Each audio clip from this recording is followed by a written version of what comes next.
Assalamualaikum warahmatullahi wabarakatuh.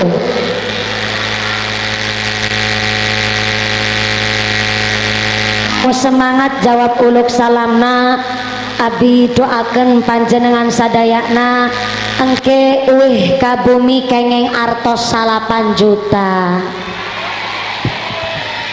Assalamualaikum warahmatullahi wabarakatuh.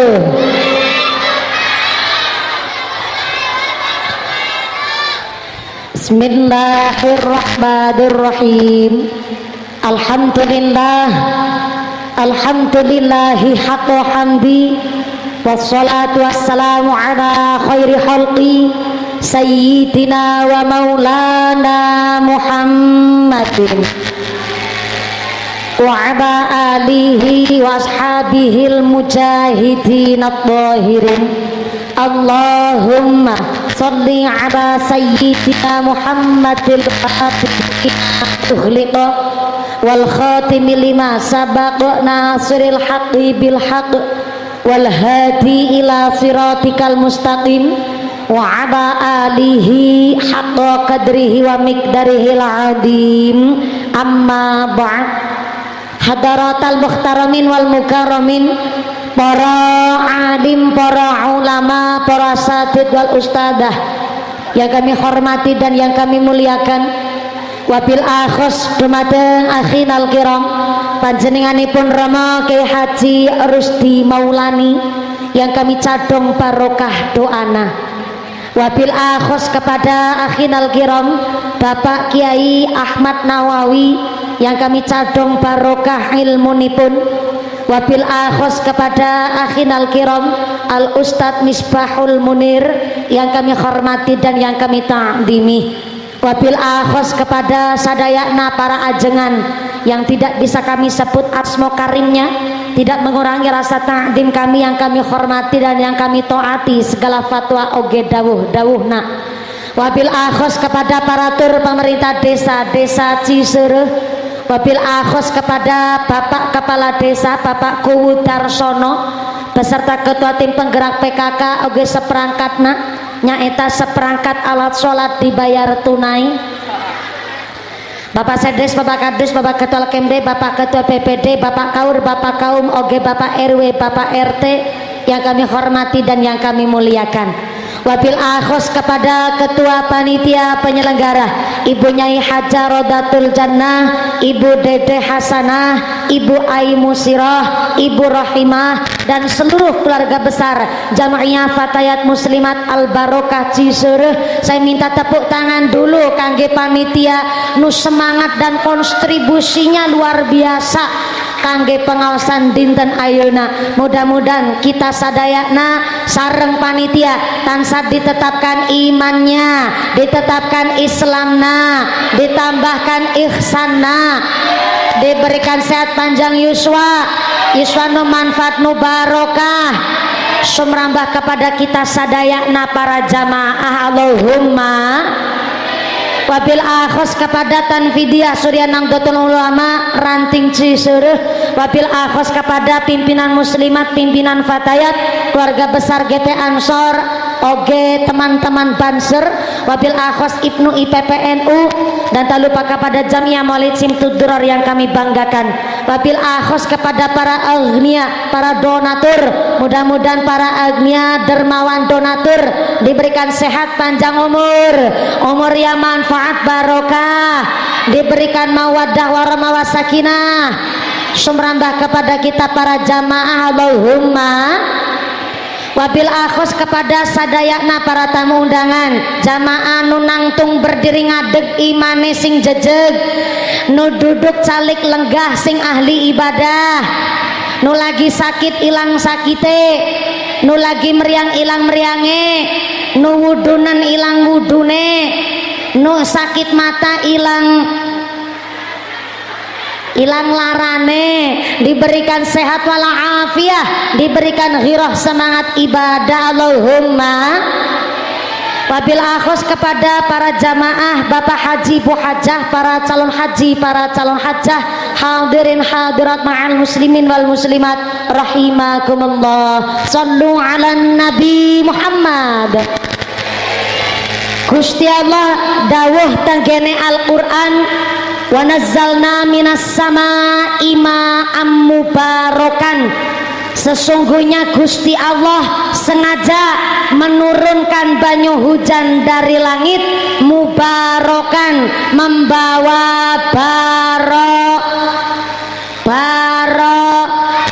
ngucapkah wae pelit sampean Bu ya Allah. Saya ulang, wa nazzalna minas samaa'i ma'am mubarakan. Gusti Allah sengaja menurunkan hujan dari langit mubarakan, gawa barok. Soalnya tadi bapak-bapak di sebelah sono saya datang lagi bisik-bisik, jamaah barokah nanggap mumpuni malah udan. Ketara panitiane lupa nggak nguncal ke sempak maring payon. Padahal hujan tidak hujan pun kabeh rahmate Gusti. Sampai-sampai di dalam kitab namanya Hilyatul Aulia, saking rahmate Gusti Allah, baik wong sing apik kelakuana ataupun orang nulacut yang eta wong sing kelakuane elek pun nang alam dunya dikasih rahmate Gusti. Rahmate Gusti. Maka yang keparingan hujan sampai deleweran sampai ngeblobor celake, mudah-mudahan dadi melu blobor penyakite, blobor dosane. Amin Allahumma. Belum lanjut punten pisan Pak operator sound system. Ya sound system na wireless abot nemen yang gue ngomong. Ini suara ehonya coba dihilangkan wae. Suara eho di nah. Jangan aya eho diantara kita. Jangan pakai efek, apalagi efek samping. Soalnya suaranya saya dasarnya serak-serak berserakan. Jadi kalau pakai echo ora patia jelas. Kalau begini malah asli suarana mumpuni, betul? Wis aja dutik-utik maning. Dari sebelah kanan jelas, sebelah kiri tos jelas, nuti pengker jelas. Hatur nuhun Akang Son, muga-muga sound sistemnya tambah laris, rezekine murah berkah barokah. Amin Allahumma. Innal insana khuliqa halu'a. Sesungguhnya manusia iya memang tercipta makhluk nu sukanya ngeluh. Dikasih hujan yang ngeluh, dikasih panas juga ngeluh. Giliran dikasih hujan bareng panas katanya hujan poyan. Ayak di sini nu nyebut hujan poyan. Ayak. Padahal panas benter jawah kabeh nikmatna Gusti. Nih kalau udah bajunya basah teles kabeh berarti ngajina teu usah lama-lama. Sampean karunya tenan naon? Tenan naon?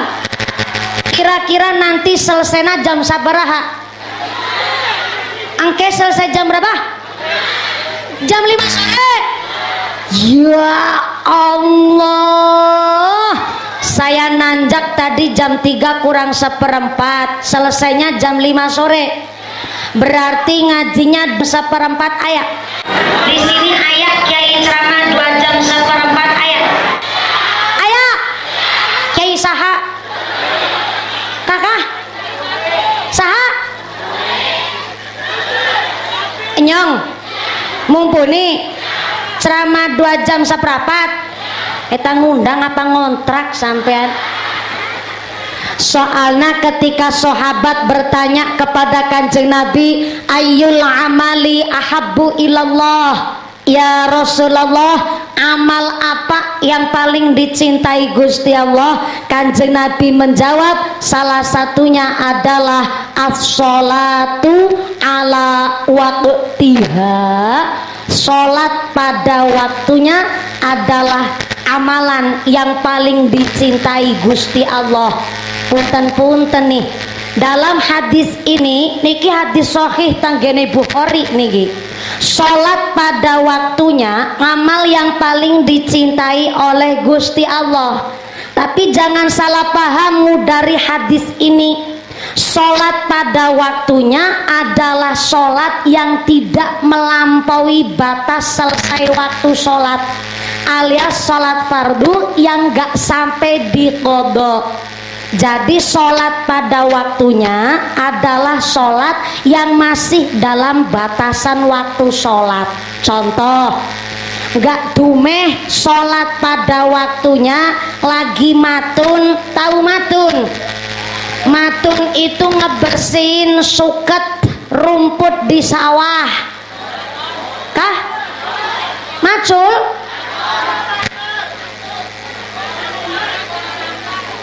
Kakak? Ngarampas, ngarambas, ya, ngabersihan rumput di sawah. Kalau Cilacap nyebutnya matun, di dia naon? Ngagon. Di dia ayah tukang ngagon. Ayah. Seur. Rata-rata ibu-ibu tukang ngagon. Ya Allah, pantes. Tadi saya salaman sama muslimat kerasa kayak salaman pakai parut. Ternyata muslimat fatayat jidat tukang ngagon.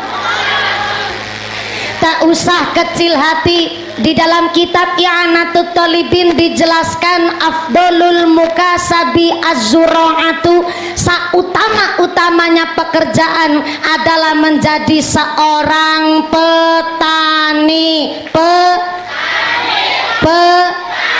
Yang kedua seorang buruh atau tenaga kerja, yang ketiga seorang pedagang, dan yang keempat pekerjaan utama tapi mentok nomor 4 adalah justru jadi pejabat pemerintah, pelayan masyarakat adalah pekerjaan nomor 4, petani nomor hiji. Berarti presiden nomor 4, petani nomor hiji. Tepuk tangan dulu dong. Jadi menurut kitab I'anatut Thalibin berarti pejabat nomor 4, petani nomor hiji, gubernur nomor 4, petani nomor hiji, bupati nomor. Aku direwangi. Ulang. Dijawab ya. Gitu passwordnya. Ulang. Berarti menteri nomor 4, petani nomor, camat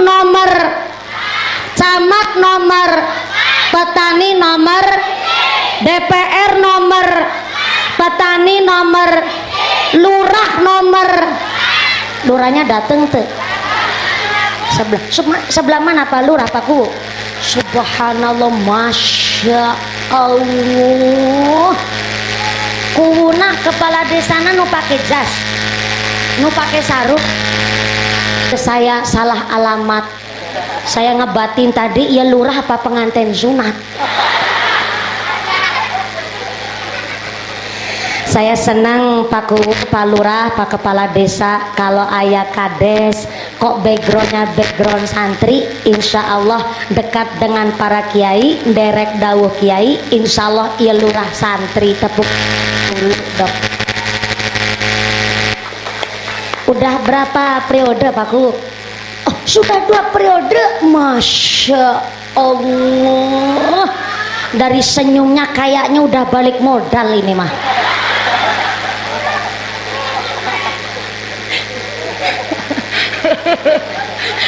Pantesan kalau lurah kok backgroundnya santri, istrinya aja ketua tim penggerak PKK tadi ikut paduan suara. Tepuk tangan dulu. Nu keprok utangna lunas kabeh. Nu keras berarti utama seueur. Mudah-mudahan rezekinya nu barokah. Amin Allah. Ternyata petani nomor hiji, pejabat nomor 4, berarti lurah nomor, petani nomor. Mantep apa mantep? Jadi petani keren apa keren? Punten ya Pak Ku, ini yang hak harus disampaikan hak. Jadi mau gimana lagi ya Begu ya? Udah periode ya tetap nomor 4. Petani nomor hiji. Tapi sekeren-kerennya jadi petani, ternyata anak-anak kita generasi penerus bangsa, kalau ditanya soal cita-cita, gak ada yang cita-citanya kepingin jadi petani. Ya apa ya? Kenapa anak-anak kita generasi sekarang gak mau jadi petani? Kunaon Bu? Capek terus, panas terus, ngenes.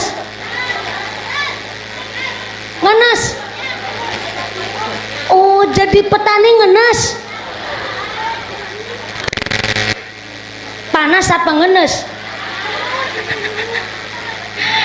Sedih kalau ngenes itu sedih.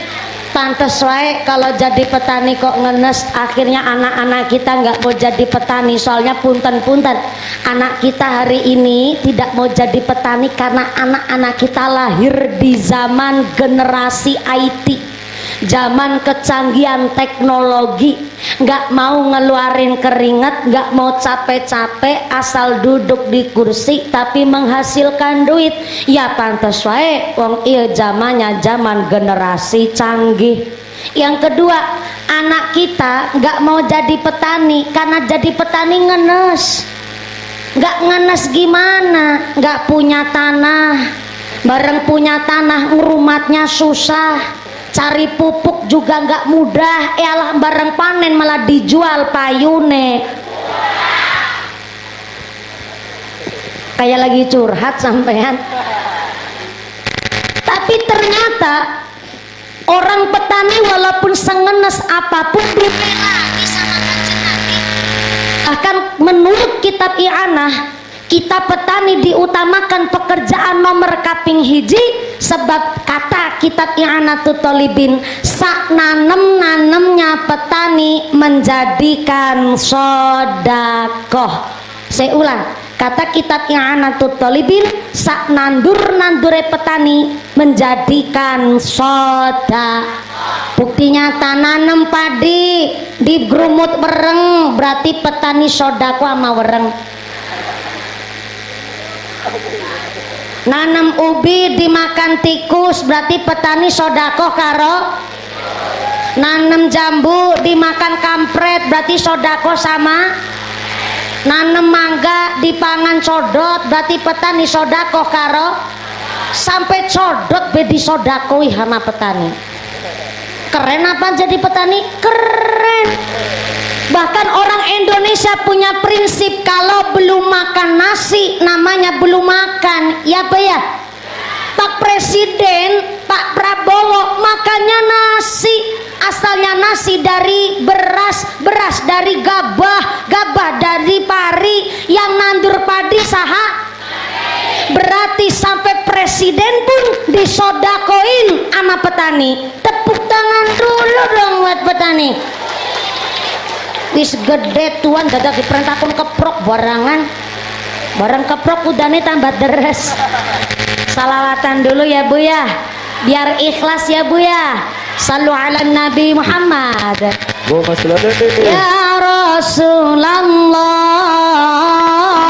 ya Nabi laka syafa'ah, hada maqlabi ya Nabi ya Rasulullah, ya Nabi laka syafa'ah, hada maqlabi ya Nabi ya Rasulullah, ya Nabi laka syafa'ah.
diberikan hujan turun, yang pertama tidak boleh menjelek-jelekan hujan. Contoh, nampai penanggap mumpuni udan. Iki pantes iki kaya-kayane mumpuni doane orang ampuh. Karena ternyata ketika hujan turun, artinya Gusti Allah ngutus malaikat yang menyampaikan rizki, namanya malaikat Mikail. Malaikat saha? Malaikat Mikail ketika hujan turun, ini ikut turun menyampaikan rizki kepada manusia. Lah kok habis hujan aya nu banjir, ana longsor, ana apa aya? Aya. Sini orang Sunda kabeh. Sunda sadayana.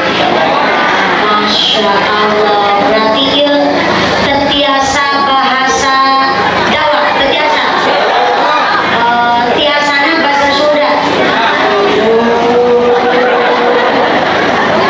Berarti bukan nyong tapi abi. Abi apa pula? Abi. Bukan nyong. Abi. Abi tetiasa bahasa Sunda. Tiasana salit-salit hungkul. Jadi hapunten pisan kalau bahasa Sundana belepotan karena masih tahap belajar. Jadi kalau saya kok ngucapnya kurang fasih, hapunten pisan ya Bu ya. Dihapunten nih. Atur nuhun. Ya sawang sunnah. Sallu ala Nabi Muhammad.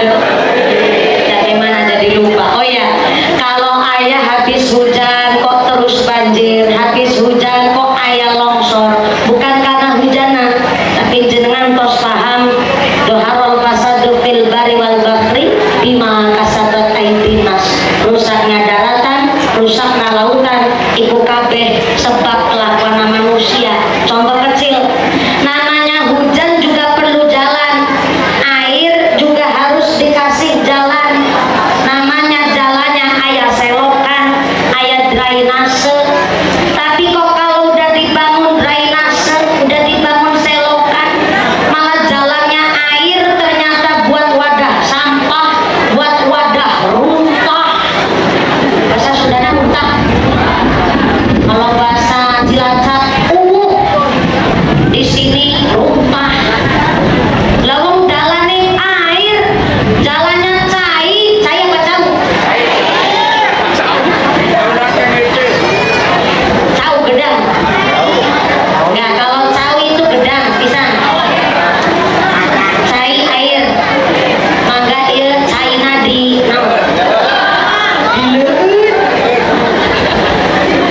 caina bening kabeh kaya radiator.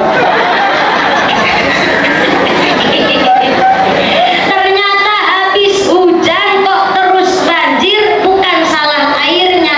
Wong drainase aya susukan kecil buat wadah air, tapi ternyata buat wadah runtah. Ya pantas wae. Caina bingung mau lewat mana. Akhirnya Caina masuk ke rumah, ikut medang kopi sareng sampean.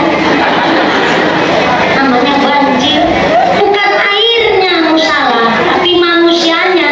Jadi kalau ada yang ngucap zamannya zaman edan, bukan zamannya yang edan, manusianya wae no kebablasan.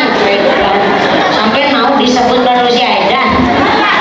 Na'udzubillahim.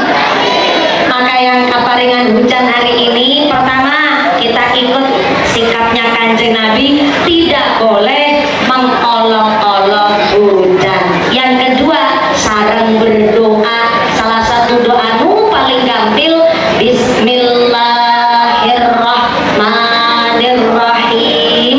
Allahumma shayyiban nafi'an. Gampil bisa doana, bisa sareng-sareng. Mangga Bismillahirrahmanirrahim.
sholat pada waktunya itu bukan yang dimaksud lagi apa tadi Matun? Lagi ngagon dengar adzan langsung bek sholat di sawah ente. Lagi nderes, tahu nderes ente? Nderes itu nyadap gula aren biar jadi gula Jawa. Orang sini nyebutnya naon?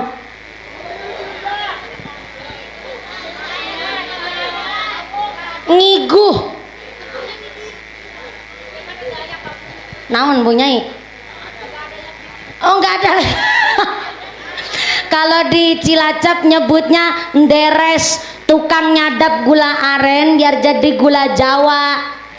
Ninggur. Oh, walaupun gak ada yang ninggur di sini tapi nyebutnya ninggur. Sholat pada waktunya bukan berarti lagi ninggur dengar adzan langsung sholat cemantel di wit kelapa ente.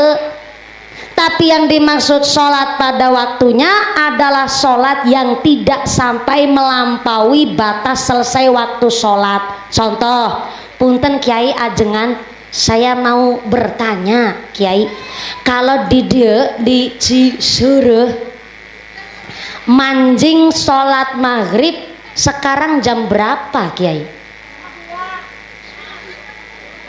Jam genep. Kalau kemarin saya buka puasa di daerah Magelang itu jam genep kurang 2 menit kalau di sana mah. Mungkin kalau di sini paling cuman jarak 1 atau 2 menitan. Berarti maghrib sekarang manjing jam genep kurang 3 menit umpama di sini di Cisereh. Berarti kalau manjing sholat maghrib di Cisereh jam genep kurang 3 menit, kok sholat asarnya jam setengah genep? Oh ini biar jenengan tahu hukumnya juga, kan lagi nyebut tadi ngajinya selesai jam berapa? Jam 5. Kalau begitu kan sampai rumah jam 5 lebih 1/4, ambil wudhu ganti baju juga jenengan, berarti setengah genep sholat asarnya. Maka kalau manjing sholat maghrib jam genep kurang 3 menit, kok sholat asarnya setengah genep, masih disebut as-sholatu ala waqtiha, sholat pada waktunya tuh. Cuman status sholatnya sampean jadi solmet, sholat tapi mepet.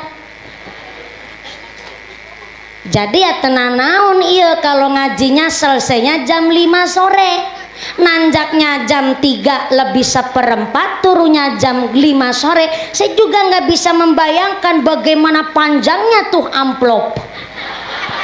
Oh salah, bagaimana panjangnya tuh pahalana. Amin Allahumma shallu ala Nabi Muhammad.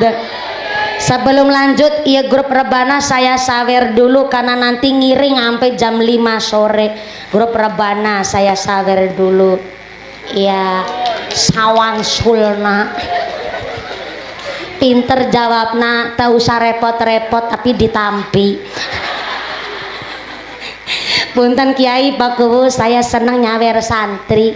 Santri sini ya, grup rebana dari oh dari Meriki. Subhanallah, baru ada saya dengar bahasa Sunda. Dari mana? Dari Meriki. Mau kemana? Mau ke Meriku.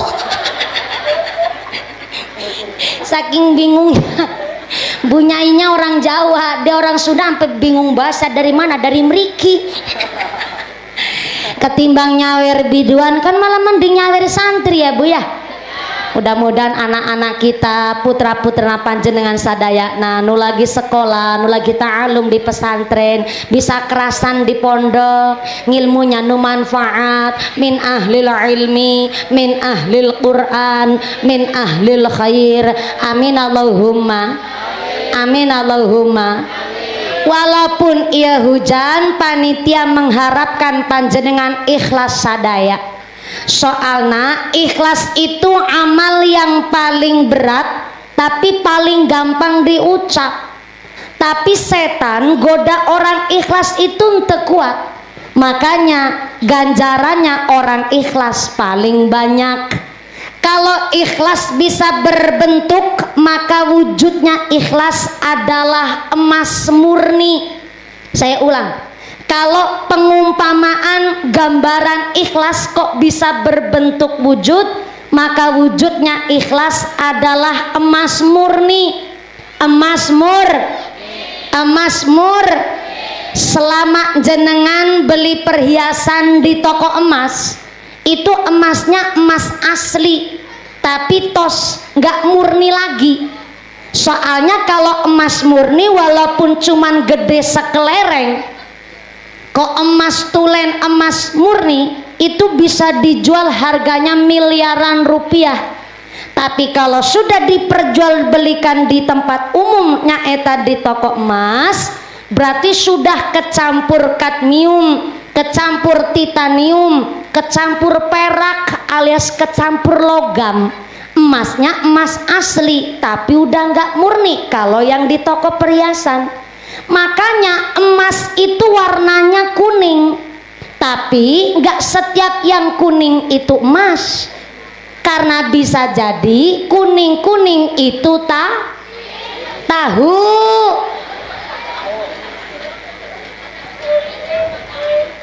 Budak letik tenyaho apa yang lagi disampaikan. Saya tanya nih sama yang di emper masjid, assalamualaikum, sampai belakang halo. Iya, masih sadar? Alhamdulillah. Kebagian snack ente? Kebagian sebelah kiri, kebagian snack ente? Kebagian sebelah kanan, kebagian snack? Alhamdulillah, moga-moga rezeki nanu barokah kabeh. Saya mau tanya, di desa Cisereh, tahunya itu warna kuning apa warna putih? Oh, aya nu kuning, aya nu bodas putih. Pantesan tadi ditanya jawabannya nggak sesuai harapan. Jebulnya di sini kuning sama putih warna tahu. Tapi kalau ikhlas itu adalah gambarannya emas murni, emas tulen. Sampai-sampai Imam Al-Ghazali mengatakan di dalam kitabnya, halakan nasu kulluhum illal ulama. Kabeh orang yang manusia yang masih hidup akan musnah illal ulama, kecuali para ulama. Jadi kabeh kita yang hidup nih bakal musnah, yang napas semuanya bakal musnah. Ini masih napas, Bu?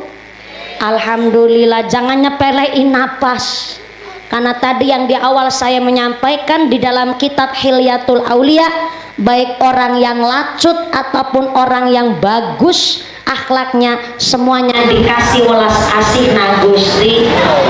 Buktinya dikasih jenengan ambekan kabeh, napas kabeh, nyedot udara kabeh, ya Bu ya. Kelihatan sepele, cuma napas masuk metu, masuk metu. Masuk sini bahasa Sundanya naon? Asup. Keluar.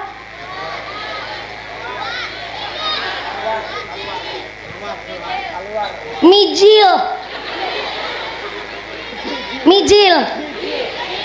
Bijil. Saya juga bingung sama orang Ketanggungan daerah selatan itu, Jawa Tengah planet mana begitu. Sunda pisan ya ente. Diajak ngomong bahasa Jawa ya juga ente nyaho. Bijil. Asup bijil, asup bijil, asup.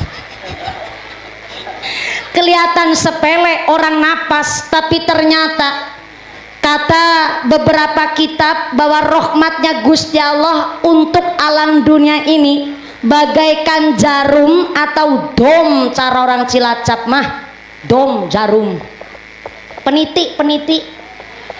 Nikmatnya Gusti Allah, rahmatnya Gusti Allah yang berbentuk alam dunia itu bagaikan peniti yang dicelupkan ke air laut, dan kemudian tetesan dari peniti ini baru nikmat dunia. yang 99,9% nikmat rahmatnya Allah yang lain isinya di akhirat. Jadi panjenengan sadaya, nah di dunia ini nggak usah kecil hati kalau ada orang yang dolim sama jenengan, nyakiti sama panjenengan, nggak minta maaf tapi nikmatnya luar biasa, dia sugih, hartanya banyak, sehat-sehat wae, entah sakit-sakit, tapi jenengan didolimi sama orang itu, tapi nggak terus diberikan balasan berupa laknat di dunia, tenang wae, masih aya akhirat yang ternyata bagi orang-orang nulacut walaupun di dunia ini masih diberikan rahmat tapi tidak untuk di akhirat. Na'udzubillahi min. Maka hari ini yang jadi petani, tukang ngagon, gak usah kecil hati, apalagi hari ini pajak mau ditetapkan 12%. Apalagi lihat berita begitu menyayat hati yang korupsi 300 triliun guys. Saya ulang Pak, 300 kok triliun. Terkadang kita orang kampung lihat duit 100 juta baik belum pernah lihat wujudnya kayak apa ya Bu ya. Lah kok korupsi sampai 300 triliun, cuma di penjara 6,5 tahun, bayar dendanya cuma 200 miliar. Kita aja yang kerja 6,5 tahun belum tentu sampai dapat gaji 300 triliun. Mungkin jangankan kerja 6,5 tahun, seumur hidup kita kerja belum tentu dapat gaji sampai 300 triliun. Lah ya korupsi kok 300 triliun cuman di penjara 6,5 tahun. Ini kan jangankan sampean Pak Bu, setan pun ikut geleng-geleng lihat kejadian di Konoha. Makanya saya dengar kabar Pak Kiai, Pak Ajengan, Pak Kuwu, besok Januari tahun 2025 setan mau pensiun gasik. Gimana nggak pensiun gasik Pak? Orang zaman sekarang korupsi katanya khilaf. Loh 300 triliun kok khilaf, itu gimana ceritanya? Yang disalahin khilafnya gara-gara kena bisikan setan. Padahal kita orang kampung makan satu hari nasi sepiring sama gesek. What is a gesek? Ikan asin. Orang sini nyebutnya naon ikan asin? Asinan. Saya kira asinan itu buah dicampur cabai, dikasih air panas, dikit gula, itu asinan. Di sini asinan ikan peda.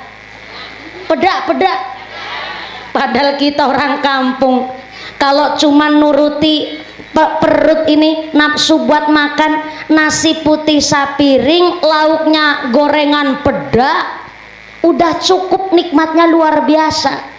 Maka kita orang kampung begini waelah prinsipnya. Saya ambil dari ngendikane Allahyarham al-mahfulah Mbah Kiai Khudori, Pondok Pesantren Tegalrejo Magelang. Kalau kepingin hidup mulia, turu sing kepenak, mangano sing enak. Mapunten ini pakai bahasa Jerman Ibu, jejer kauman. Mangano sing enak, turu sing kepenak. Bahasa Indonesianya, kalau kepingin hidup berkah mulia, cukup dengan tidurlah yang nyenyak, makanlah yang enak. Apa maksudnya makan enak? Orang kalau biasa ngempet kencot kencot, nah itu bahasa Taiwan itu kencot. Laper. Orang Sunda nyebutnya naon?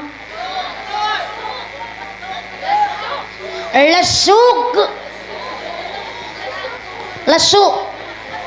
Pakai kaf belakang nggak? Lesuk nggak? Lesuk. Orang kalau biasa ngempet lesu alias orang biasa puasa, sekali tong-tong bleng adzan maghrib buka puasa pakai apapun mesti rasanya enak, ya enggak? Tapi memang puasanya puasa yang bagaimana? Dipikir-pikir hari ini di zaman akhir kita puasa malah jadi orang serakah. Kalau puasa makanan apa wae dibeli, ayah seblak, bakso, pingin soto. Udah begitu dessertnya, makanan manisnya, ayah kolak, ayah dawat, ayah es cendol, es serut, sarumput nah, sajukut nah dicampur. Namanya manusia, Bu, ya Allah.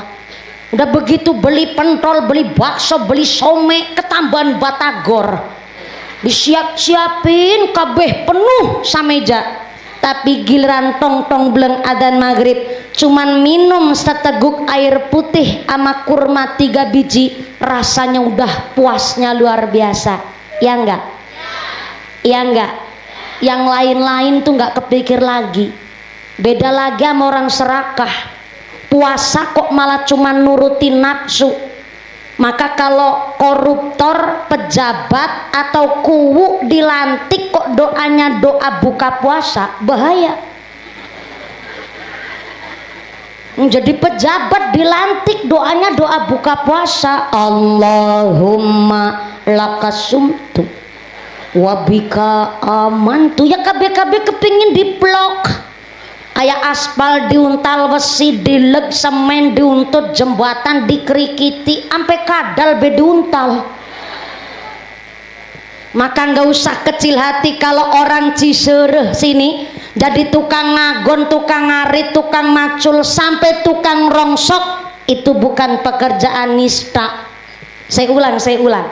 Suami ibu atau jenengan ibu sendiri, seorang petani pedagang, kuli bangunan, kuli batu, sampai tukang rongsok, itu bukan pekerjaan nista. Justru yang disebut nista, mereka tikus-tikus kantor berdasi tapi makan duit rakyat, itu baru disebut nista. Nista amat kalau cuman mikirin perut kok korupsi sampai 300 triliun. Kita yang orang kampung cuman makan nasi, lauknya ikan peda aja udah cukup namanya. Maka kalau kepingin hidup mulia menurut Allahyarham Baki Khudari, mangano sing enak, artinya makan enak itu bukan makan pizza, bukan makan hamburger, bukan makan ikan peda, bukan makan pakai sambal krosak juga bukan.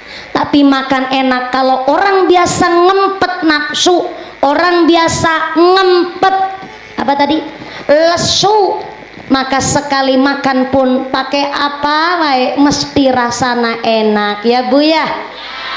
Tidurlah yang nyenyak. Orang kalau biasa ngempet ngantuk alias seneng qiyamul lail, biasa terjaga pada malam hari, nggak bisa tidur, dia zikir, baca Quran, sholat malam, ayat tahajud, sholat hajat, sholat taubat sampai dilakoni. Inilah ketika nanti tidur walaupun cuma 1 jam nggak menjadikan sakit, malah badannya sehat. Tidur cuman bentar rasanya udah puas, karena orang terbiasa terjaga pada malam hari. Maka kenapa mari ngaji ini walaupun kehujanan tetap nu ikhlas. Maka sareng-sareng kita bahas bab ikhlas. Ini ayat titipan amanah dari panitia, sebab ia amanah wajib saya sampaikan. Punten, begini amanahnya. Mumpuni kayak surat cinta. Ini pasti yang bikin ketua pembangunan Masjid Al-Falah, iya Misbahul Munir, iya kayaknya, iya mah. Mumpuni ada kabar baik dan kabar buruk, ngeri banget, iya. Kabar baiknya, kami keluarga besar Jam'iyah Al-Barokah dari keluarga besar Fatayat Muslimat Ranting Cisereh telah menunggu kedatangan Mbak Mumpuni sekitar 3,5 tahun. Dari mulai tetangga saya meteng lahiran sampai meteng deui. Meteng lahiran sampai meteng deui, ya Allah. Pantes orang 3,5 tahun nunggunya. Kabar buruknya dalam rangka ikut merewangi, ini campur bahasa planet Jawa ini mah. dalam rangka ikut merewangi pembangunan Masjid Al-Falah. Iya masjidna Masjid Al-Falah iya. Oh, lagi proses pembangunan apa mau renovasi? Tadi informasinya, oh ada beberapa yang mau dibenahi, berarti sedikit ayat renovasi atau mungkin untuk kemaslahatan masjid kita Al-Falah dalam rangka ikut merewangi sedikit renovasi pembangunan atau untuk kemaslahatan Masjid Al-Falah. Duit infak sodakoh jariahnya masih di dompet bapak ibu masing-masing. Orang begitu tulisannya, cuma kebablasan bacanya. Bu, iya dalam apakah? Nah, kalau orang Sunda Bandung, saya pernah hidup di Bandung sekitar 5 tahun dulu, tapi pas saya masih kecil umur 5 tahun. Yang udah lama malah bapak ibu saya, kakak-kakak saya di Bandung, di pasar deket pasar Buah Batu zaman 2001 dulu. Jadi sedikit bahasa Sunda tapi yang paham bapak ibu saya. Jadi kalau orang Bandung sana ibu-ibu dipanggil jawabnya kah. Kalau laki-laki nun apa ya? Bukan,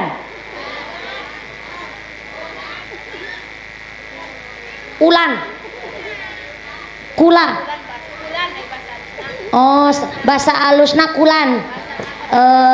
Bahasa kasara nun. Kalau ibu-ibu perempuan kah apa iya? Iya apakah? Bu, adik cek dulu. Bu, nah, bapak nah, bapaknya apa bapak nah? Bapak nah, bapak nah saha? Oh, bapak na budak. Bapak na. Punten Pak. Iya, di tengah pengajian saya diminta oleh panitia untuk mengajak sodakoh. Mengajak loh, bukan ditodong, bukan dipalak. Diajak ini. Kalau diajak sodakoh, nanti kira-kira ikhlas apa ente? Walaupun ikhlas itu saya, tapi mastatoktum. Apa itu mastatoktum? Sesuai kemampuan. Sodako saya, tapi sesuai kemampuan. Yang kiranya sugih, yang kiranya benghar, bener. Yang kiranya sugih sodako ya umumnya orang sugih. Gelangnya bisa lengan sampai kelek, ali-alinya cincinnya bisa keong-keong. Kalung panjangnya pe pusar wudel. Masa sodako buat masjid cuman 2.000, kan malu sama wudele. Udah 2.000 disolasi pisan. Ya duit tetap duit bunyinya, tapi mastatoktum sesuai kemampuan. Ini kira-kira kotak infaknya toh siap Bu? Siap? Ayah petugas ngiderin. Punten ibu, sebelum diedarkan embernya, halo ibu, punten, naik ke atas panggung sini. Akan saya mulai dulu dari mumpuni. Kenapa mumpuni ikut sodakoh? Kalau nggak sodakoh, nanti tersiar kabar katanya mumpuni iya Ustadzah Jarkoni. Bisa ngajar nggak bisa ngelakoni. Jadi kudu dimulai dulu dari saya. Mangga naik di panggung. Kasih nih kadio ibu kadio. Ini akan dimulai dulu dari saya. Ini belakang jilbab hitam asisten saya. Walaupun asistennya saya yang nyemplungin duitnya, tapi kan duitnya saya. Ya kan informasi biar nggak salah paham. Udah dimulai nih dari saya. Muslimat fatayat bunyai juga rebana gak usah sodakoh. Orang cuman mung-mungan nerima saweran dari saya, disodakoin habis malah nggak bisa ngemi ayam, repot. Udah dimulai dari saya nih di atas. Maka mangga ibu-ibu silakan ikut ngerogoh dompet ibu. Yang nggak bawa dompet utang bentar sama sebelah. Besok kalau ketemu sarutangin. Bapak-bapak mangga sampai ngerogoh sakadrok. Keuna sarungan berarti ora kadrokan. tenanaulah sarogoh-rogohna Pak Kades. Kotak infak ini bukan untuk mengganti dana pengajian ataupun tidak untuk nambahin amplopnya mumpuni, tapi mutlak untuk kemaslahatan masjid kita Al-Falah ya Bu ya. Ya Bu ya, sinambi sholawat sallu ala nabi Muhammad. Tak infaknya muter. Maulaya salli ala habibikal mustafa, salim ya rabbi ala nabikal mujtaba, salim ya rabbi ala nabikal mujtaba. Maulaya salli ala habibikal mustafa, salim ya rabbi ala nabikal mujtaba, salim ya rabbi ala nabikal mujtaba. Wa nilam tak Muhammad wa Aba Bakri Siddiq khairat siddiqi siddiqi sayyidil khulafa, narju min fadlil maula an'im lana bi shifa. Maulaya salli ala habibikal mustafa, salim ya rabbi ala nabiyikal mujtaba, salim ya rabbi ala nabiyikal mujtaba. Wa nilam takh Muhammad Umar ibn al-Khattabi, mubashiran bil jannah wa bil adli syaghira, narju min fadlil maula aslih bihi halana. Maulaya ala habibikal mustafa, salim ya rabbi ala nabiyikal mujtaba, salim ya rabbi ala nabiyikal mujtaba. Wa nilam takh Muhammad Utsman ibn al-Affandi, kanzal haya wal iman wa mushtaqat du'afa, narju min fadlil maula iqdi hawaijana. Maulaya ala habibikal mustafa, salim ya rabbi ala nabiyikal mujtaba, salim ya rabbi ala nabiyikal mujtaba. Wa nilam takh Muhammad Qirman Ali Haidara, zikrah nabiyil wali wa sayyida syurafa, narju min fadlil maula farrij bihi hammana. Maulaya salli ala habibikal mustafa, salim ya rabbi ala nabiyikal mujtaba, salim ya rabbi ala nabiyikal mujtaba. Sallu ala nabi Muhammad. Allahumma sholli. Kotak infaknya tetap berjalan, infaknya tetap keliling, ngajinya dilanjut untuk efisien waktu. Saya mewakili segenap panitia mengucapkan banyak terima kasih atas sodakoh panjenengan. Allah telah berjanji, masalul ladzina yunfiquna amwalahum fi sabilillah kamasali habbatin ambatat sab'a sanabila fi kulli thumbulatin mi'atu habbah. Orang yang bersodakoh membelanjakan hartanya di jalan yang Allah ridhoi Allah menggambarkan sodako panjenengan bagai nanam biji hiji tumbuhnya 7. Setelah tumbuh 7, setiap tangkainya cabangnya 100. 100 kali 7 sama dengan 700. Masih juga ditambah janji Allah, wallahu yudha'ifu liman yasha. Allah akan menambah jumlah pahala kangge wong-wong yang suka membelanjakan hartanya teng dalan sing Allah ridhoni. Amin Allahumma. Jenengan sodako hari ini berupa uang. Halo. Sodako jenengan hari ini berupa cicis. Nanti Gusti Allah mengembalikan jenengan tidak berupa cicis lagi, tapi gantinya dari Allah dengan badannya sehat, sehatnya walafiat, anaknya soleh-solehah, sehat dohir batinnya, keluarganya adem ayam tentrem, usahana lancar, karirnya bagus, diguyup rukuni tatangga. Itu adalah ganti dari pelajaran bersodakoh buat nolak bala, narik rizki. Insyaallah rizki yang bawa manfaat. Allahumma.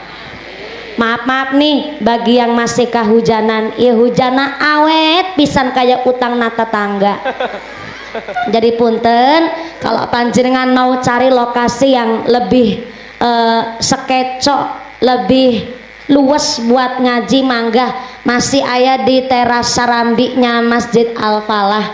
Soalnya punten, man arafa nafsaha man arafa rabbaha. Orang kalau bisa membaca kemampuan dirinya sendiri, berarti bisa membaca apa yang Allah kehendaki. Jadi maksudnya kita harus tahu dengan porsi badan kita sendiri. Contohnya nih, mungkin yang lansia ataupun maaf punya riwayat penyakit, jangan memaksakan untuk berdiri nangtung, apalagi kehujanan, kakinya basah, udah melar sampai melar karena kehujanan dari tadi. Jadi punten, masih ayah di serambi kita Masjid Al-Falah. Mangga-mangga kalau mau cari tempat yang lebih nyaman, Ibu. Enggak, tetap di situ. Sampai jam 5 loh Bu, tenan naon.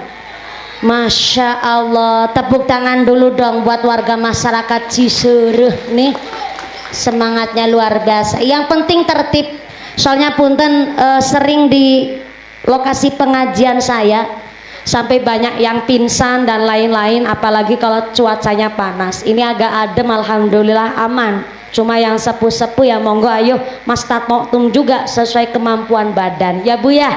Jadi jangan memaksakan kehendak. Kalau kiranya nanti udah pusing capek ya cari lokasi yang bagus. Apalagi masjid kita Al-Falah ini sesuai dengan kitab, memang bangun masjid ya begini nih, Masjid Al-Falah nih. Bangun masjid bukan berarti dumeh paham agama ataupun sugih langsung ngebangun, itu enggak. Harus musyawarah dulu orang bangun masjid, ada ilmunya. Di antaranya di dalam kitab Azkarun Nawawi dijelaskan barang siapa ngobrol-ngobrol babagan duniawi di dalam masjid, maka selama 40 ibadahnya tidak diterima oleh Gusti Allah. Na'udzubillahi min. Tapi di Azkarun Nawawi nggak dijelasin tuh 40 ini apa 40 hari, apa 40 bulan, apa 40 tahun. Jadi keterangannya kalau di dalam masjid kok sampai ngobrol-ngobrol bab duniawi selama 40 ibadahnya nggak diterima. Maaf punten, ibu-ibu sholat jamaah di masjid kadang-kadang wong mukena aja belum dicopot, baru aja selesai sholat udah tanya mas sebelah, yuk wingi sing uli arisan sah. Ini kan secara nggak langsung bab duniawi nih, ataupun musyawarah pengajian. Biasanya kan di masjid nih musyawarah ngerembuk pengajian, ketua panitianya menyampaikan, Bapak Ibu ini kita besok Masjid Al-Falah akan mengadakan pengajian sareng jamaah Al-Barokah. Ini terkumpul dana sekitar 30 juta. Ini panggungnya layos tarupnya minta 4.500.000. Sound systemnya kudu nu sae sekitar 2.700.000 perak rupiah. Terus lagi aya snack, aya daharan, aya makanan, ini semua dari jamaah. Belum lagi buat buah-buahan, ini buat ngejamu mumpuni. Saprasmanannya ini sekitar 1.550.000 rupiah. Belum rebananya nanti ya sekitar, mintanya berapa nih rebana? Karena santri dari Meriki mau ke Meriku di sekitar 1 juta wong budak sini wae, itu berarti sekitar tersisa tinggal 15 juta. Oh ya, satu lagi nih, amplop mumpuni tuh belum tuh. Ya Allah, ini kalau bahasnya begini walaupun bab pengajian, tapi kok di dalam masjid secara tidak langsung ini sudah urusan bab duniawi. Maka kenapa para wali songo dulu ketika menciptakan langgar, membangun musola, itu antara serambi luar teras sama ruangan dalam lebih lebar serambinya ketimbang ruangan dalamnya. Monggo saged panjenengan kalau biasa ziarah wali songo tuh langgar-langgarnya para wali, jadi antara ruangan dalam yang buat sholat sama serambinya itu lebih lebar terasnya serambinya ketimbang ruangan dalam. Dalam rangka apa? Ya ini ambil dari kitab Adhkarun Nawawi supaya ketika sholat selesai aya ngaji, aya musyawarah, aya orang ngobrol itu di teras serambinya, tidak di dalam masjidnya. Khawatirnya kalau ngobrolnya di dalam masjid tanpa kita sadari ngobrol bab duniawi, aya ngomong kotor, aya ngomong kasar di dalam masjid, ini kata kitab Adhkarun Nawawi sampai 40 ibadahnya nggak diterima. Na'udzubillah. Maka dari tanah Jawa, Madura sampai Jakarta, Serang, Banten pun masih tanah Jawa. Jadi kalau langgar-langgar dulu itu modelnya kayak masjid kita Niki Al-Falah. Ini karena pakai ngilmu. Berarti yang punya duit, yang punya dana, panitianya nggak cuma ngebangun, tapi tanya dulu sama para ajengan, Kiai, nih bagusnya masjidnya bagaimana nih supaya kebangun antara kolahnya, tempat wudhunya, kamar mandinya, sampai serambi dan penempatan ini semua pakai ngilmu. Kalau nggak pakai ngilmu yang ibadahnya jadi bubrah. Maka alhamdulillah masjid kita pun hari ini selalu makmur. Saya dengar-dengar Masjid Al-Falah apalagi kalau jamaah subuh, jamaahnya penuh sampai luar. Tapi di luar wae nggak masuk sekalian. Udah kebiasaan bijil. Maka monggo masjidnya sudah dibangun, mari kita makmurkan kangge sholat jamaah, kangge ngaji untuk hal yang manfaat supaya bener-bener kita manggen nanggone omahe Gusti Allah, kaparingan berkah surga nangarsane Gusti Allah. Amin Allahumma amin Allahumma. Lanjut ente sampai jam 5 sore, sholat asarnya setengah genep. Ya Allah, mudah-mudahan sampai pun acara lancar barokah. Allahumma shallu ala Nabi Muhammad. Imam Al-Ghazali mengatakan halakan nasu kulluhum ilal ulama. Setiap kita ini bakal musnah. Setiap kita yang napas bakalnya hancur. Ya, napas kita kelihatannya sepele emang. Satu serotan napas dalam satu hari itu kalau dirupiahkan mahal harganya. Untuk hidup kita harus nyedot oksigen, harus nyedot nitrogen. Oksigen 1 liter di rumah sakit harganya 25.000 rupiah guys. Nitrogen 1 liter di rumah sakit harganya 10.000 rupiah. Padahal supaya kita hidup satu hari kita harus nyedot 2.880 liter oksigen dan harus nyedot 11.000 liter nitrogen. Kalau dirupiahkan bayar berapa dalam sehari? Saya hitung demi sampean biar paham. 2.880 liter oksigen ping harga selawe rupiah sama dengan 70 rok juta rupiah. itu oksigennya. Nitrogennya 10.000 harganya dikali 11.000 liter nitrogen sama dengan 182 juta rupiah, ditambah 70 juta rupiah sama dengan 194 juta rupiah sedina cuman buat napasnya wungkul. Itu dalam satu hari 194 juta rupiah dalam sehari buat napasnya wungkul. Cara Cilacap wungkul itu trok, sini wungkul. Cara Cilacap tok tapi lebih mantep. Saya ulang 2.880 liter oksigen ping 20.000 rupiah sama dengan 70 juta rupiah, ditambah 11.000 liter nitrogen ping rega 10 berarti 110 juta rupiah. 110 juta rupiah ditambah 70 juta rupiah sama dengan 180 juta rupiah sedina cuman gua ambekane trok. Saya direwangi nanti tok bu. 180 juta rupiah ping 30 dina sebulan berarti sama dengan 5,5 miliar per bulan buat ambekane.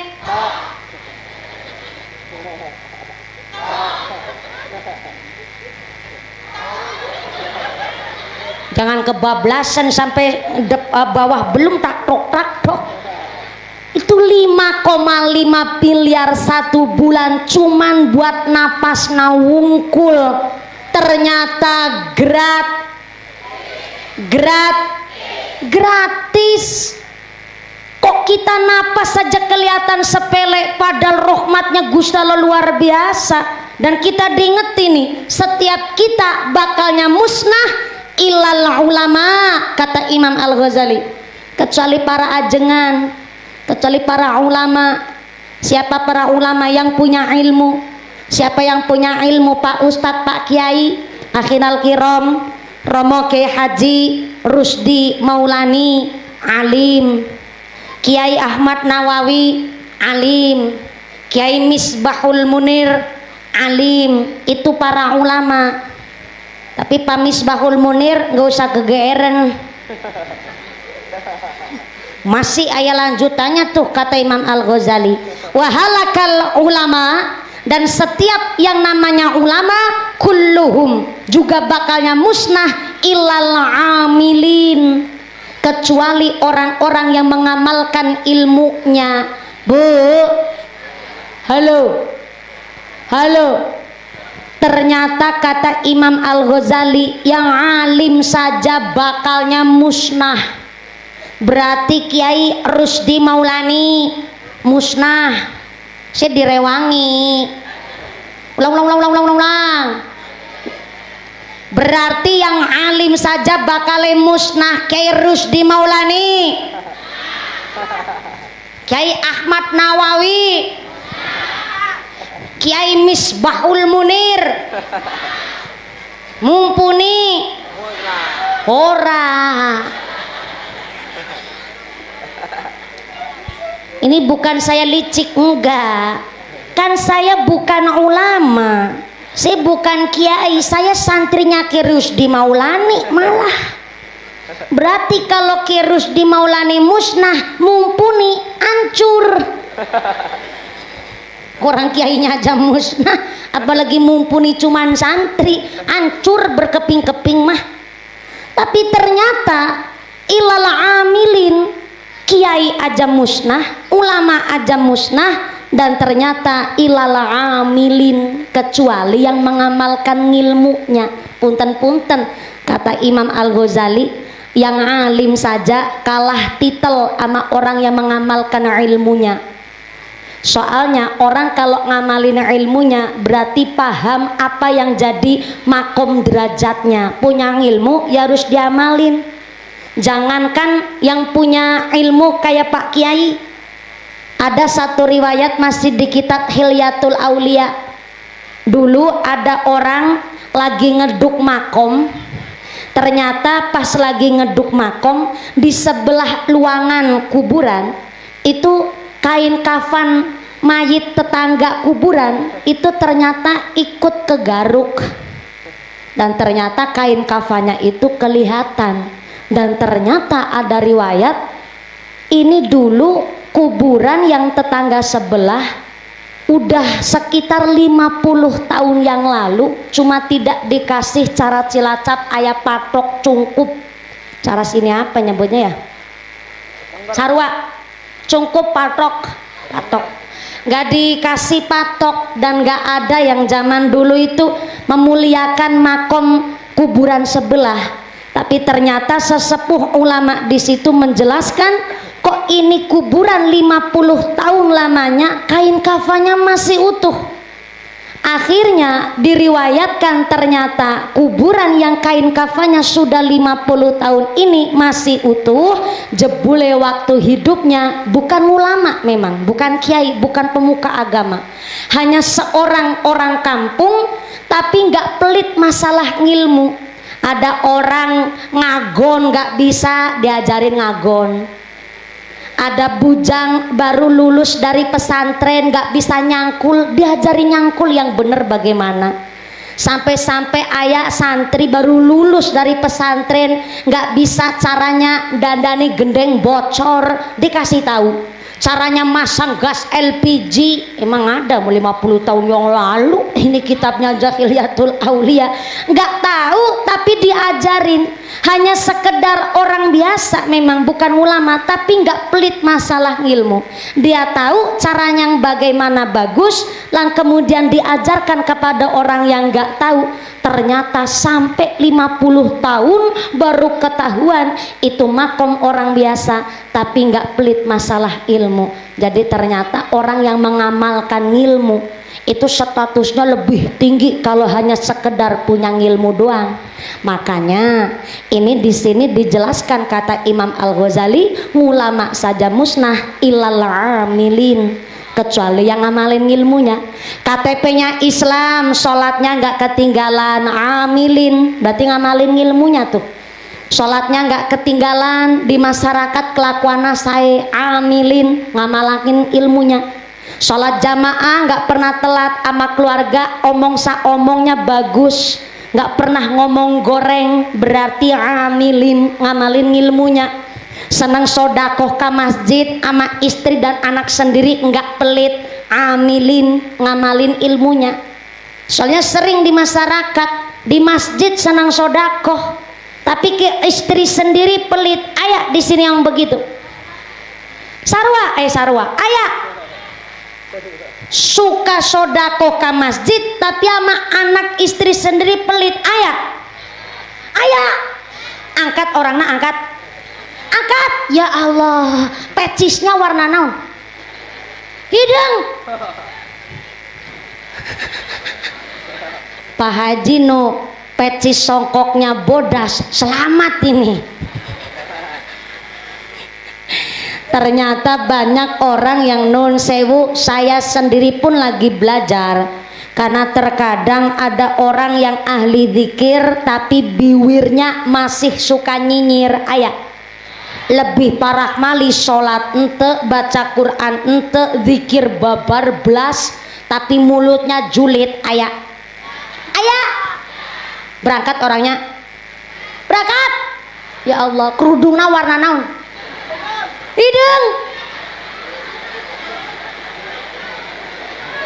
Jiblabna warna hidung, bajunya warna naon? Baru kali ini nih pengajian buonyainya buat tumbal baru ayah ya. Untung saya orangnya nggak tersinggungan. Kalau tersinggung langsung pulang, kan jadi nggak nerima amplop. Salu ala Nabi Muhammad. Soalnya punten-punten di masyarakat sering udah tahu ilmunya tapi nggak mau ngamalin. Ini yang paling bahaya, malah lebih-lebih beramal nggak tahu ilmunya juga lebih parah deh.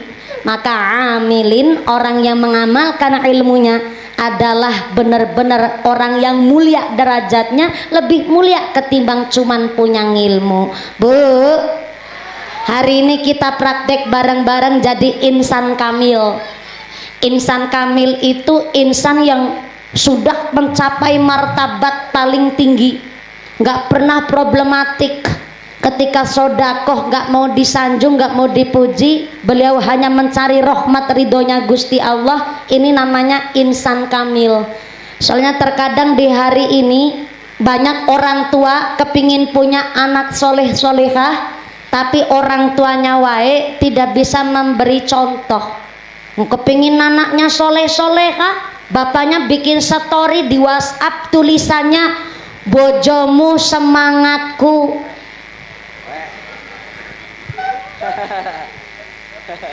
Bikin status lagi istri tetangga lebih menggoda. Bahaya.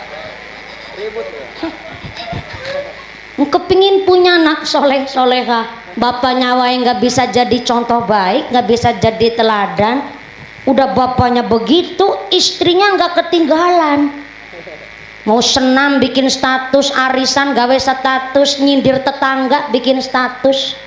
Baru ayah masalah sama suaminya bikin status, ngomongi anaknya bikin status, nggak dapat arisan pun bikin status. Sampai-sampai baru mules perutnya bikin status. Panggilan alam lagi mules nih guys. Katanya kepingin punya anak soleh soleha, tapi kita terkadang orang tua belum jadi insan kamil. Padahal kan buah jatuh nggak jauh dari pohonnya. Orang anak cerminannya orang tua. Kalau buah jatuh nggak jauh dari pohonnya, kalau mirip banget orang tuanya, namanya buah jatuh sepohon-pohonnya. Ya iyalah, anak mesti nyontoh orang tuanya lah. Katanya bapak nakalong, budak nakampret. Berarti kalau bapak nyolong, anaknya nyopet. Zaman sekarang orang tua maksa kepingin punya anak soleh soleha, orang tuanya dulu dong yang ditata. Soalnya zaman akhir ini masya Allah bu, pergaulan bocah itu kebablasannya luar biasa. Punten-punten nih. Padahal kita lahir di dunia dalam keadaan laqad khalaqnal insana fi ahsani taqwim. Kita lahir ini sudah dalam keadaan sebaik-baiknya bentuk. Tapi setelah saya meniteni dan menengeri, kenapa ngedidik budak itu susahnya luar biasa Pak. Tapi kok kalau mendidik hewan sekali ajar langsung jadi. Tuh saya lagi melakukan survei. Ibu ayam ngajari ciak, Sunda kan nyebut anak ayam ciak. Kah? Pitik. Saya belajar dari orang Bandung, anak ayam di sana disebutnya ciak, di sini bentar, mungkin karena pengaruh masih Jawa Tengah ya Bu ya. Jadi jenengan Sundanya itu Sunda mepet jenengan gitu. Udah bener-bener saya udah merangkum pakai bahasa Sunda. Di Sunda itu anak ayam disebut ciak, di sini anak sapi disebut ini Jawa ini mah. Ulang bareng-bareng, berarti jenengan Jawa. Anak sapi namanya ped, anak kebun namanya gud. Jawa ini mah. Budel. Lagi-lagi anak cicak namanya sawi. Sawi ya, Sartina. Mulai bingung lagi. Anak tekek namanya cecek, ya jauh. Itu beda jenis ibu. Kalau bahasa Jawa anak cicak namanya sawia. Lagi-lagi nih, anak mentok namanya pada ki Jawa gie. Anak embek namanya Jawa maning gie. Saya nggak expect banget Bu, yakin. Saya kira itu sini ya agak Sunda betulan lah, agak kayak kekuningan gitu toh Bu. Kalau di sana ya anak ayam namanya ciak, ternyata di sini anak ayam namanya pitik. Oke. Saya direwangi Bu. Ibu ayam ngajari pitik koreh. Tahu koreh ente? Koreh itu ayam cari makan. Sini nyebutnya naon? Koreh. Bedanya cuma ditambahin koko. Mungkin karena ayamnya berkokok jadi koreh. Kalau di Cilacap tempat saya di Jawa Tengah dulu pas saya masih kecil, ibu saya ngomong begini, nok aja mangan brutu. Kalau makan brutu mah kok ngomong emang mencel ya kayak silit pitik. Jadi bocah mangan ceker supaya pinter kokoreh. Kokoreh itu Cilacap nyebutnya golet ayam, golet pangan, golet remis, namanya kokoreh. Kalau dari kecil udah kokoreh pengalaman, dari kecil kokoreh ilmu, maka besok gede nggak usah kokoreh duit. Nanti duit yang ngintil sama orang yang biasa kokoreh pengalaman dari sejak kecil. Kalau orang Cilacap mah, jadi dari kecil saya mangannya ceker wae. Jebule supaya gede pinter kokoreh duit. Emangnya gue wanita apa? Diem-diem sebelah kanan menghanyutkan. Jadi dari tadi saya ini disebut tukang kokoreh duit ya. Jadi kalau di Cilacap kokoreh ayam golet pangan. Ibu ayam ngajari pitik kokoreh, besok gedenya si pitik ini pinter kokoreh sorangan, ya enggak? Entok ngajari meri berenang, meri diajarin berenang sekali, besok udah pinter berenang sorangan, ya enggak? Lagi nih, merpati ngajari piyik terbang, piyik diajari terbang sekali, besok pinter terbang sendiri. Tapi kenapa ngajarin anak gak sekali langsung jadi? Karena di dalam Al-Quran anak itu disebut al-malu wal banun zinatul hayatid dunya. Ternyata di dalam Al-Quran salah satu perumpamaan anak niku bagaikan perhiasan. Angel goletane, angel menjaganya, pantes baik kalau ngedidik anak itu susah. Karena anak saja disebut perhiasan, jaganya susah banget. Sekali bengkok sedikit aja langsung patah, rusaklah kalau sekali didiknya salah. Maka pantas wae didik anak zaman sekarang beda sama zaman dulu. Katanya nggak boleh dibanding-bandingin, mumpuni lah. Nggak dibandingin gimana, orang bedanya jauh ya bu ya. Lah dulu ketika ngedidik anak cuman pakai bahasa isyarat, anak dipelototin aja zaman dulu udah takut. Hari ini anak dipelototin malah balik melototin bu, sampai busungin dada malah nantang gelut. Anak zaman sekarang tuh. Dulu ketika orang tua cerita, nok ngaji nu pinter, sekolah nu bener, iya bapak tiap hari jadi petani di sawah kayak orang-orangan sawah.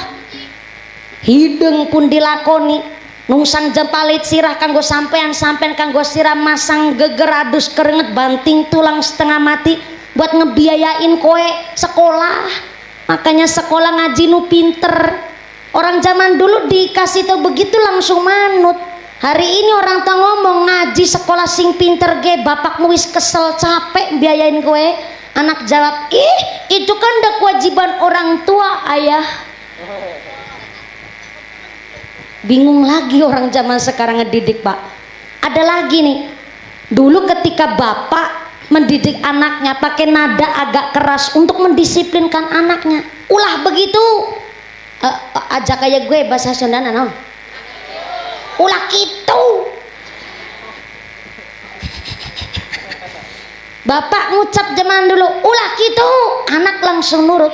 Tapi hari ini ketika seorang bapak ngucap ulah gitu, anak jawab ayah jahat. Ayo gede kayak dulu. Ayo udah gede coba aku. Bocahnya langsung bikin surat mangkat minggat. Mental anak zaman sekarang begitu tuh. Gak dibandingin gimana, orang bedanya jauh. Zaman dulu bu, bocah sekolah kok sampai kukunya panjang dikit diseblok tubing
Nabil masih dalam pantauan Gusti Allah, masih dititeni sama Gusti Allah. Ini ikhlasnya yang ikhlas bagaimana? Maka alhamdulillah pengajian hari ini saya tadi datang, udah acara sudah dimulai, ternyata langsung hujan. Dan hujannya ini ya Allah kayak diformalin awet bener ya Bu ya. Saya kadang ini hanya cuma prediksi tapi bukan BMKG. Kalau awannya warna putih kok hujan biasanya rada awet. Beda kalau awannya warna hitam sekali brush langsung lewat doang tuh cuma iklan. Tapi hari ini agak awet, tandanya ini kula panjenengan supaya istiqomah ngajina. Insya Allah. Ini sekarang jam sabaraha sekarang?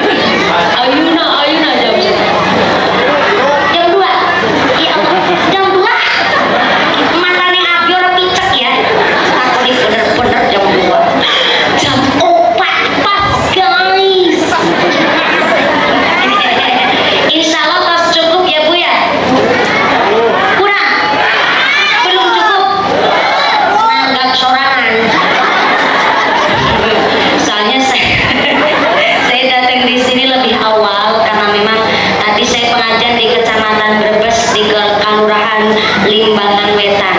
Dari Limbangan saya ke sini, dari sini langsung tidak lagi ke Aji Barang nanti di Pekuncen. Harusnya di Losari, tapi di Losari ada pengunduran jadwal untuk tahun berikutnya karena di musim-musim akhir tahun begini banyak orang liburan, panitianya yang butuh hiburan. Jadi mungkin hanya ada pergeseran waktu. Alhamdulillah saya mengucapkan banyak terima kasih. Seorang saya mumpuni santri masih ta'alum juga. Tenang, saya ceramah bukan karena nafsu, saya ceramah pakai dasar Kiai. Punten bukan saya bermaksud sombong kalau saya ceramah di kitab A pengarangnya B dan lain sebagainya. Bukan saya sombong, tapi saya meyakinkan dengan saya masih muda, harusnya memang belum wayahnya ceramah saya. Tapi apa yang saya ceramahkan, saya sampaikan kepada jenengan adalah dari guru saya. Berarti saya punya sanad, dan sanad ini menjadikan fondasinya saya. Saya nggak mau ceramah hanya sekedar udah terlanjur terkenal, pernah masuk Indosiar, bahkan sempat viral, kemudian cari materinya hanya cuma lewat internet lalu disampaikan ke masyarakat. Saya nggak mau, karena khawatirnya di akhirat emang Mbah Google mau tanggung jawab. Jadi kenapa kalau hari Jumat pagi itu saya harus free mengosongkan jadwal pengajian untuk mutolaah. Seorang penceramah kok nggak mutolaah? Sampai saya kemarin dititipin pesan oleh putra Ahlul Baitnya Tegal Rejo, Pondok Pesantren Magelang, Akhirul Kiram Romo Kiai Haji Kiai Mahin. Pak Kiai Mahin titip pesan, orang kalau sudah pekewu itu nggak dienakin orang. Nggak dienakin itu gimana ya? Disegani. Orang kalau udah disegani oleh orang lain, ini gampang banget kepleset, tergelincir. Karena kalau udah disegani, siapa coba kalau dia salah mau negor? Orang udah disegani. Nah, saya masih muda, udah punya status, pernah terkenal, bahkan mungkin jenengan ada yang menyebut saya ustazah. Ketika saya kelakuannya salah tapi udah disegani, siapa orang yang menegur saya coba? Makanya kalau orang udah punya titel disegani, sering-seringlah sowan ke kiainya, sering-seringlah sowan ke gurunya, saring ilmu, ngaji terus walaupun tukang ceramah tetap kudu ngaji. Supaya apa? Sadar akan makomnya. Karena watil kal ayam nudawiluha bainan nas, kata Allah, bahwa manusia itu telah digilir oleh Allah masa kejayaan dan kelengserannya. Maka kita kudu hati-hati, ada wayahnya di atas, ada waktunya di bawah, ada saatnya lagi sehat, jangan lupa ada waktunya juga pas lagi sakit. Jangan eling Gusti Allah cuma sakit nawungkul, lagi sehat pun eling Gusti Allah. Nah ini kita lagi belajar sesana, kenapa harus ada jamaah yasinan rutin berarti kan tertib waktunya di hari itu, maka ngajinya kita harus jadi orang yang istiqomah. Inilah kami Jamiah Al Barokah, ibu-ibu yang semangatnya luar biasa. Tepuk tangan dulu buat Jamiah Al Barokah. Mudah-mudahan tidak hanya hari ini tetap istiqomah, Allahumma, kita semua ditetapkan imannya, ditetapkan Islamnya, ditambahkan ihsannya, diberikan sehat panjang yuswa, jurusan manfaat mubarokah, diberikan zuriat yang solihah, keluarga yang ahli ibadah, keluarga yang taat ibadah, keluarga yang ahlul jannah, pungkasan yuswa sareng-sareng husnul khotimah. Amin Allahumma. Saya harap jangan pulang, jangan kondur, jangan uih kabumi terlebih dahulu. Mangga kita sadayana oke hikmat mengaminkan doa yang insya Allah akan diimami langsung oleh akhirul kiram Romo Kiai untuk mengimami doa pengawasan bina ayeuna. Saya nggak bisa mimpin doa karena saya hanya seorang santri. Untuk saya tabarukan alat barokah kepada para masyayikh di desa Cisur. Kiai matur nuwun sangat ajengan sadayana kersa datang dan amrawi berkait pengawasan hari ini. Pakku terima kasih telah mendukung kegiatan kami. Setelah doa usai jenang pulang dengan tidak ada halangan satu apa, bisa bertemu lagi di lain majelis. Amin Allahumma.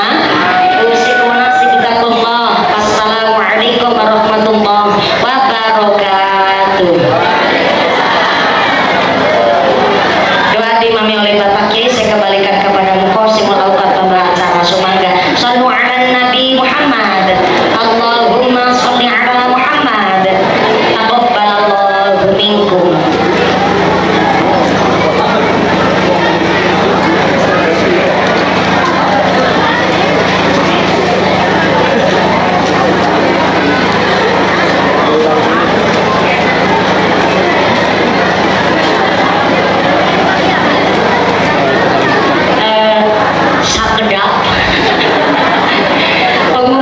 Pengumuman dari akhirat. Barang siapa berangkat ngaji belum dipimpin doa gugupan uih ke bumi, maka suaminya nikah lagi. Hari ini dari infak kita untuk kemaslahatan Masjid Al-Falah terkumpul dana sebesar ini 9.730.000 rupiah. Saya ulang 9.730.000 rupiah. Pak insya Allah untuk kemaslahatan Masjid Al-Falah. Mudah-mudahan Allah mengganti sedekah panjenengan rezeki ingkang barokah, rezeki yang untuk sanggup bekal ibadah. Amin Allahumma. Doakan diimami langsung oleh Bapak Kiai Sumangga. Shallu ala Nabi Muhammad. Taqabbalallahu minkum.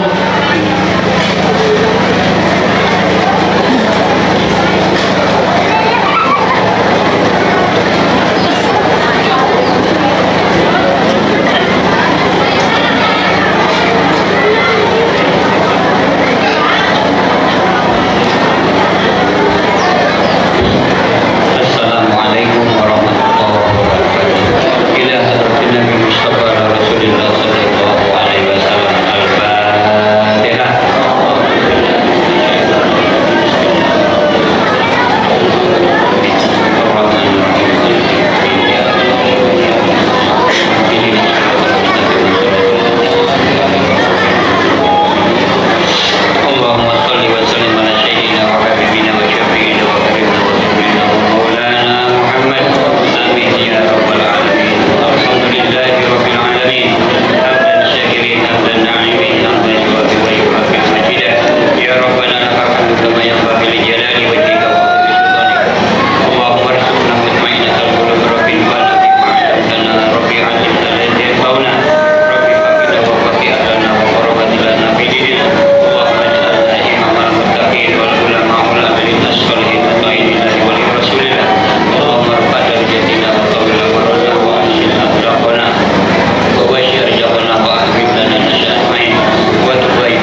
ihdina